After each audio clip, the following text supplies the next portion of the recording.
سوائے ابلیس کے جہاں میں سبھی تو خوشیاں منا رہے ہیں. اچھا یہ شعر ہے نا, یہ وہ لوگ پڑھتے ہیں, لیکن یہ جو پاکستان کے موجودہ حالات چل رہے ہیں نا, اس میں پاکستان کی پوری دنیا میں عزت ہو رہی ہے, لیکن سوائے ابلیس کے جہاں میں سبھی خوشیاں منا رہے ہیں. کچھ لوگ ایسے ہیں ان کو نہیں سمجھ میں آ رہا ہے, کیڑے ہی نکالے جا رہے ہیں. بھائی سیاست میں اتنا آگے مت جاؤ, نہ کسی کے عشق میں نہ کسی کی دشمنی میں. انڈیا کا میڈیا دیکھو پاگل ہو گیا. انڈیا سر پکڑ کے رو رہے ہیں کہ یار ہو کیا گیا. ایک ملک جس کو ہم نے اتنا دبایا, اتنا گرایا, مہنگائی میں ڈالا, اس کو جنگ مسلط کی اس کے اوپر, اور آج ساری دنیا اس کو کیا کر رہی ہے, سلوٹ. اب تو میم بننا شروع ہو گئی ہیں. ایک میم آئی ہے بڑی زبردست, ایک آدمی آرمی چیف بنا ہوا ہے پاکستانی نا, ٹوپی پہن کی ہوئی ہے. ہاں ملیشیا سے, کوئی پھٹا چل رہا ہے تمہارا, ابھی ٹائم نہیں ہے میرے پاس, میں ذرا ایران کا مسئلہ نمٹا رہا ہوں, ابھی ٹائم نہیں ہے. بڑا زبردست میم بنائی ہے اس نے. سعودی عرب بادشاہ کا فون آیا, واللہ ہادا واللہ پریشانی, واللہ ٹینشن ایران. اس نے کہا آج اتوار ہے, چھٹی والا دن ہے, پیر کے دن رابطہ کریں آپ. یہ بھرم ہے پاکستان کے بھائی. ابھی ڈونلڈ ٹرمپ کہہ رہا ہے بھائی بتا اگر ماروں, ابھی ایران پہ اٹیک کروں, دھمکیاں میں نے بہت لگا دی ہیں, ٹویٹ بھی کر دیا ہے, ماروں, لیکن ڈر یہ بھی ہے کہ وہ بھی مارے گا پھر. تو جناب حافظ صاحب ذرا بتائیے. حافظ صاحب کہہ رہے ہیں ذرا ٹھہر جائے, سسرال سے میرا فون آیا ہوا ہے, مجھے ذرا کام سے جانا ہے, تو قرآن خوانی نمٹا کے آ رہا ہوں میں. کل 5:06 پہ آپ رابطہ کیجیے, اور ٹائم پہ آنا, ورنہ کوئی گارنٹی نہیں. یہ چل رہا ہے پاکستان. پہلی دفعہ اتنی عزت ملی ہے بھائی. سوائے ابلیس کے جہاں میں سبھی تو خوشیاں منا. لیکن کچھ لوگوں کا دماغ خراب ہو گیا ہے, کچھ صحافی ایسے ہیں پاگل ہوئے ہیں. ابے تو ڈونلڈ ٹرمپ اور ان کی پہلے سے ملی بھگت تھی, ابے یہ تو پہلے سے گیم کھیلے ہوئے تھے انہوں نے, بس کر دو یار.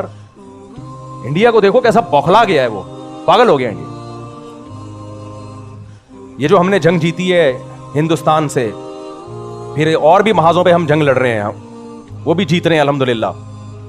اور سعودی عرب ہماری طاقت کو دیکھ کے ہم سے اتحاد کر رہا ہے حرمین بچانے کے لیے, اور بہت سارے ملک ہم سے رابطہ کر رہے ہیں. لوگ یہ سارا کریڈٹ دیتے ہیں آرمی چیف کو. میں یہ سمجھتا ہوں کہ یہ ظلم ہے.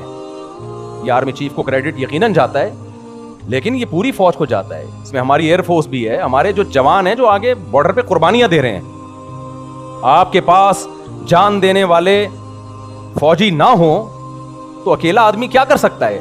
لیڈر کا حوصلہ جب بڑھتا ہے جب اسے پتا ہو کہ میرے جو جوان ہیں وہ ہلکے نہیں ہیں, تو اپنے بیانات میں, اپنی تقریروں میں, اپنی پوسٹوں میں ان فوجی جوانوں کو بہت زیادہ ہائی لائٹ کیا کرو. دیکھو نبی صلی اللہ علیہ وسلم بدر کے موقع پر آپ پر ایک طبعی خوف تھا. طبعی خوف تو انسان پہ ہوتا ہے کہ وہ 1000 ہیں اور ہم کتنے ہیں, 313, کیسے لڑیں گے. ایک انصاری صحابی کھڑے ہوئے, عرض کیا یا رسول اللہ, ہم وہ لوگ نہیں ہیں بنی اسرائیل کہ جب طاقتور دشمن دیکھا بنی اسرائیل نے تو موسیٰ علیہ السلام سے کہا اذهب انت وربک فقاتلا انا ہاہنا قاعدون, آپ جاؤ آپ کا رب جائے, لڑے ہم یہیں بیٹھے ہوئے ہیں. یا رسول اللہ ہم وہ بنی اسرائیل نہیں ہیں کہ طاقتور دشمن کو دیکھ کے بھاگ جائیں. آپ ہمیں آگ میں چھلانگ لگانے کا حکم دیں گے تو بھی ہم چھلانگ لگا لیں گے. نبی صلی اللہ علیہ وسلم کو کیسا حوصلہ ملا ہوگا یہ تقریر سن کے. تو جو بھی بھائی فورسز کا لیڈر ہوتا ہے, چیف ہوتا ہے, نیچے والے لوگوں میں دم ہوتا ہے تو اس میں بھی دم آتا ہے. ایک بڑا زبردست مقولہ ہے عربی کا, للساعد بالسیف انما السیف بالساعد.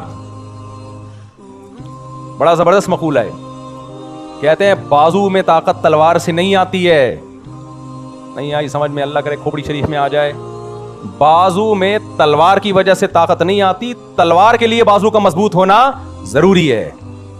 تلوار کسی کام کی نہیں ہے اگر اس کو کسی کمزور ٹی بی کے مریض نے پکڑا ہوا ہے, کسی عورت کے ہاتھ میں ہے, وہ کسی کام کی نہیں ہے, اس سے گائے بھی ذبح نہیں ہو سکتی.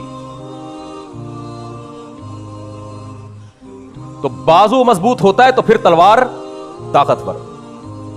تو یہ جو ہمارے جوان بارڈر پہ لڑ رہے ہیں اور بے تحاشا قربانیاں دے رہے ہیں, ان کے حوصلے ہیں, ان حوصلوں کی وجہ سے سربراہوں کا بھی حوصلہ بلند ہوتا ہے. تو یہ کریڈٹ ان کو بھی جانا چاہیے, بلکہ ان کو تو زیادہ جانا چاہیے. بہت قربانیاں دی ہیں, اس کے بعد جا کے یہ حالات ہوئے ہیں. جو فورسز کی قربانیاں ہیں وہ میڈیا پہ آتی نہیں ہیں. پوری دنیا اپنی فورسز کی قربانیوں کو ہائی لائٹ نہیں کرتی ہے. اس میں خطرہ ہوتا ہے کسی کی حوصلہ شکنی نہ ہو, قوم کا امیج, قوم کا جو حوصلہ ہے, مورال ڈاؤن نہ ہو.